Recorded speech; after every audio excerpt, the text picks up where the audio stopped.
I can't even begin to describe the gut-wrenching panic that hit me when I pulled up to our family land after those endless 7 months in Switzerland. My 17-year-old daughter, Sophia, was still fragile from her grueling heart transplant, her face pale and drawn as she peered out the truck window. "Dad, what happened to our home?" she whispered, her voice barely audible over the rumble of the engine. We'd left behind a sprawling 52 acres of untouched wilderness that had been in my family since 1958, rolling hills, ancient oaks, and the old farmhouse my grandfather built with his own hands. Now, it was like some twisted dream, 112 identical log cabins lined up in neat rows, complete with asphalt paths, glowing lanterns, and a massive sign declaring Twilight Haven Retirement Village welcoming new residents. And there she was, Victoria Caldwell, clipboard in hand, strutting around like she owned the place, leading a group of wide-eyed seniors on a tour. Our land had never been part of her precious homeowners association. My grandfather made damn sure of that, hating the idea of outsiders dictating what we did with our property. But here we were, broke as hell from medical bills, with maybe $300 in my pocket, staring at this nightmare, while Victoria flashed her saccharine smile and acted like we were the intruders. Let me back up a bit. Those 7 months in Switzerland were pure hell. Sophia had been battling a rare congenital heart defect since she was a kid, and when things took a turn for the worse, the specialists there were our only shot at saving her. I spent nights hunched in hospital waiting rooms, juggling calls back home to keep my small engine repair business afloat, barely with a buddy watching over it. Every dime we had went to flights, treatments, and those endless hospital stays. I didn't care about the shop or the bills piling up. All that mattered was Sophia pulling through. She did, thank God, but it left us drained physically, emotionally, financially. Driving back to our property in rural Oregon, I dreamed of collapsing into our own beds, maybe firing up the grill for a quiet family meal. Instead, we rolled up to this invasion. Victoria, who'd lorded over the adjacent 400-home subdivision for 9 years like some self-appointed queen, approached us with her stack of papers, her voice dripping with that phony sympathy that makes your skin crawl. "Oh, honey, your grandfather joined our HOA back in 1991. We've expanded for urgent senior housing needs. The community voted on it fair and square." She thrust forward surveys redrawing boundaries to swallow our land, minutes from meetings we'd never heard of, and certified mail receipts proving we'd been notified. But I knew the truth she was banking on me missing. My grandfather passed away in 1989. Dead men don't sign contracts. She figured I was too shattered from Sophia's ordeal, too broke to lawyer up, that I'd take some pittance settlement and slink away. Meanwhile, she's parading these supposed retirees around, gushing about community spirit, while my daughter clutches my arm, confused and scared, asking why strangers were picnicking on our front lawn. We had our truck packed with what little we owned, no place to go, and this woman was treating us like squatters. "You've been informed properly," she cooed, waving those mail slips, but I'd been in Switzerland, glued to Sophia's bedside, not checking some P.O. box. Her tone shifted to outright venom when I pushed back. Some folks prioritize gallivanting abroad over their duties here. These elders deserve stable homes. It was classic entitlement twisting theft into benevolence. The tour group eyed me like I was the villain disrupting their golden years. When I mentioned the impossible 1991 signature, Victoria's grin widened as she dialed security.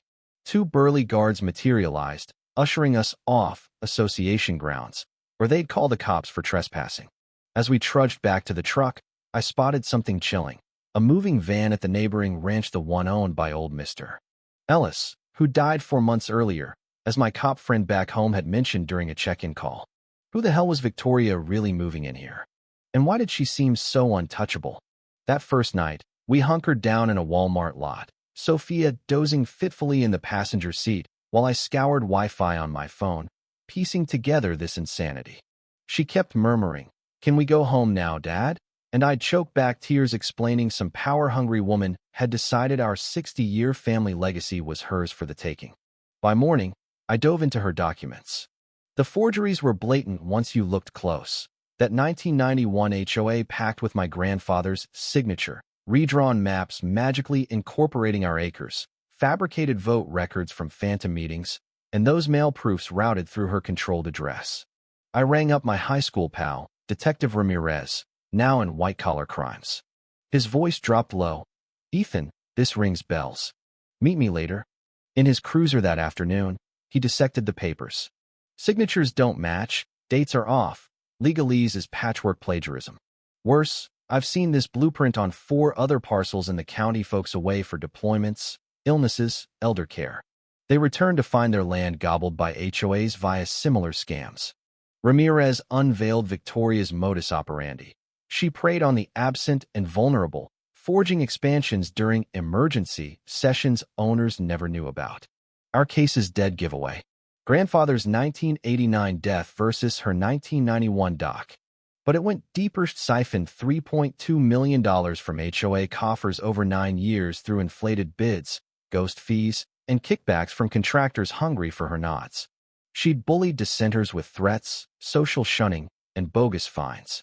Families like ours were prime targets, distracted, depleted, easy to steamroll.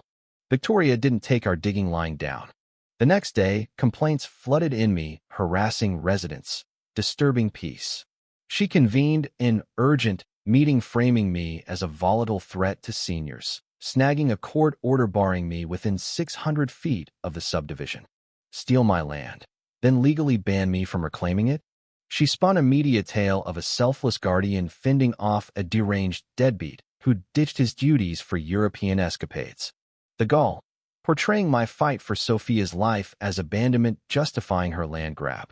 The toll on Sophia was brutal. Her meds were dwindling. Without insurance, the shop shuttered during our absence, and stress amplified her risks. Collection calls from Swiss hospitals hounded us. We scraped by on fast food, sleeping rough. One desperate night, I breached the order to snag her pills from our old bathroom. Bad move. Alarms blared, cops swarmed. They were apologetic, just enforcing the order, sir, but cuffing me while Sophia watched, her face twisting in pain, triggered a cardiac flare. Paramedics whisked her to R as I rotted in a cell, powerless, raging at how Victoria's greed could endanger my kid anew. In the hospital haze, an unfamiliar nurse slipped me a note. Your grandfather's 1958 deed is flawed. Dig deeper. She vanished. Staff denied knowing her. Footage glitched precisely then. Who was feeding me clues? Why the cloak and dagger? Sophia, bedridden but sharp, channeled her fury into videos. HOA tyrants stole our home. Raw clips of our truck life, expired meds, and simple breakdowns of Victoria's fakes, like juxtaposing the 1991 paper against grandfather's 1989 gravestone. Ghosts don't do deals, but this lady thinks they do.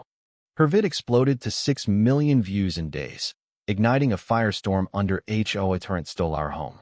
Comments flooded with parallel horrors. Vets losing houses mid-tour, widows scammed in grief, disabled folks evicted during recoveries. What began as our plea snowballed into a reckoning on HOA overreach, exposing petty despots weaponizing rules against the weak. Victoria fired back with a PR blitz, decrying cyberbullying by an unstable duo exploiting sympathy. Press conferences painted her as a pillar besieged by a manipulative teen and her reckless dad. Headlines screamed, HOA hero versus heart transplant kid, backfiring spectacularly, making her the monster attacking a survivor. She demanded platforms yank Sophia's content for defamation, but outing a crook isn't harassment, it's justice. The neighborhood fractured. Victoria's loyalists parroted her line that I'd forfeited rights by neglecting the land, while skeptics shared tales of her iron-fisted reign, arbitrary edicts, vanished funds, coerced votes. Meetings devolved into shouting matches, lifelong neighbors at war over her cult of control. She escalated legally, a $600,000 defamation suit against me for emotional torment. Hilarious given our destitution. Her filings dripped irony, branding me irresponsible for prioritizing Sophia's surgery. Sophia, exploited for clout. An injunction silenced her videos temporarily, risking contempt for my recovering girl. But the genie was out. Offers poured in. Pro bono lawyers, journalists probing Victoria's past, communities questioning their own boards. Then, the midnight call on my cash-bought burner. Only Ramirez knew the number. A distorted voice snarled. Drop the 1958 deed, Hunt. or Sophia's heart stops for good. Chills raced down my spine. Who'd breached our circle? Paranoia set in as Ramirez and I unearthed Victoria's empire. $14 million laundered across 5 states via shell firms, bribe-riddled officials, rigged contracts, bloating costs 400%. She'd forged grabs on 7 properties, victimizing 120-plus families. This wasn't petty theft. It was organized crime cloaked in suburban civics. Victoria smelled blood, hiring sleuths to smear me as a gambler squandering Sophia's funds abroad. She slapped criminal hacks on me for stealing her doxum, probing her felonies. Ramirez faced brass pushback, bigger fish elsewhere. But we'd mapped her web-corrupt inspectors, bought Paul's, a decade of fraud. Then, jackpot, under grandfather's antique desk in evidence storage from an old, unrelated case. A taped key to a safe deposit box with a note, when the Caldwells strike again. Dated weeks before his 1989 death, it screamed foresight of a vendetta. What ancient grudge linked our families? Desperation made Victoria sloppy. She funneled funds offshore, rationalizing theft as dues for her devotion.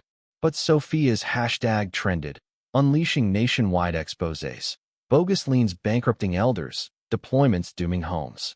Our petition hit 60 signatures. The emergency HOA summit packed 250 into a 60-seat hall. Victoria sauntered in, clipboard gleaming, spewing martyr spiel. I've poured my soul into this for you ingrates. But grilled on missing millions and forgeries, she shattered, hurling the board, screeching betrayals, storming out in a rage. The vote, 195 to 15, oust her, audit everything. Jubilation erupted, but she barricaded the center, dubbing it a coup by rabble-rousers, dialing lawyers amid a standoff. FBI swooped in, tailed her interstate racket for 20 months. Our evidence sealed it. Arrests cascaded, execs for bribes, clerks for fixes. As cops breached, Victoria barked into her phone. Trigger the contingency now. Cuffed. She smirked ominously. What ace hid up her sleeve? Her airport dash flopped, nabbed with cash-stuffed bags en route to non-extradition paradise. Charges piled. Fraud, laundering, racketeering. Trial stripped her facade. She repaid $3.2 million from seized assets, sentenced to 9 years. Her hubby divorced, testifying to her manipulations. Kids ghosted, renaming themselves. Bail from her mom's nest egg? Squandered on violations like cruising our land for one last glare, landing her revoked and isolated. Yet, jail brought the eerie. A doppelganger visitor, younger Victoria clone in a sharp suit, whispered horrors, turning her pallid, paranoid. Footage fritzed, ID faked, no trace. What secret shattered her more than bars? Our triumph bloomed. Court voided her grab. I pocketed $1.4 million restitution, inheriting the 112 cabins. Sold 60 for $3.8 million. Rented rest for steady flow, ironic empire from her scam. Sophia thrived, snagging a Stanford pre-med ride, founding a nonprofit aiding medically fragile families. I reluctantly helmed the HOA, reforming it with audits, limits, transparency, turning her faux haven into genuine, affordable digs. 30 for elders, 25 for young clans, rest transitional.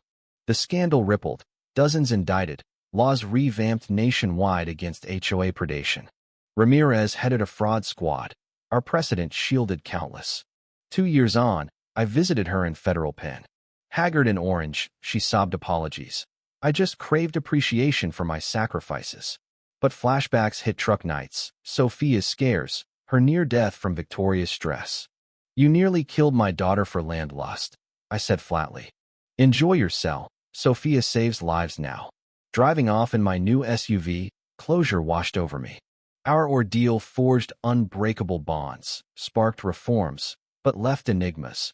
The phantom nurse, that visitor's whisper. What do you think, should HOA presidents face criminal checks like politicians? Or is that overreach? Could Victoria's insurance policy still lurk, ready to strike? Drop your theories below, hit like if this gripped you, and subscribe for more real-life twists that prove truth trumps fiction. What's the wildest HOA horror you've faced?